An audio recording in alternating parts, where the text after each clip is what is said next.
Christ has authorized his elders of his church, his under-shepherds, to baptize.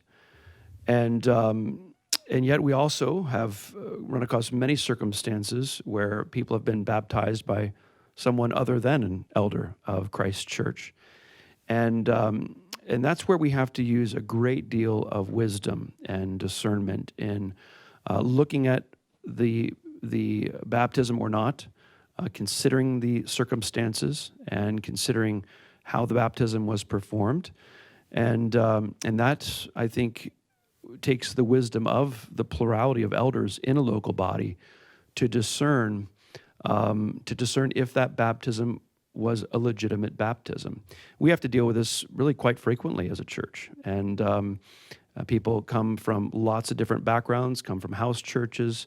People are baptized in numerous different ways. There's actually an article that Scott Clark wrote that was very helpful in kind of showing the history of this, and also kind of helps churches ask some good questions and provide some very helpful and very gracious answers on this very question. I think this is a very important question, and I just want to maybe elaborate on it a little bit.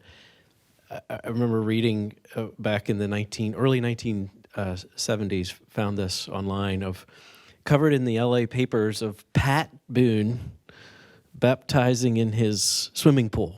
And it was in the LA papers of all these musicians, and this is hippie, this is the Jesus People movement.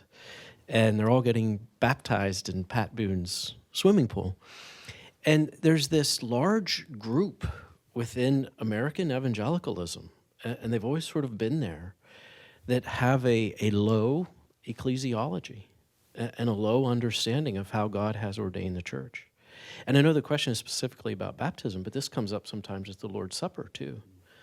And groups of very sincere Christians, and this happens a lot among young people, very sincere Christians who want to give each other communion and have communion in Christian college campuses in their dorm room.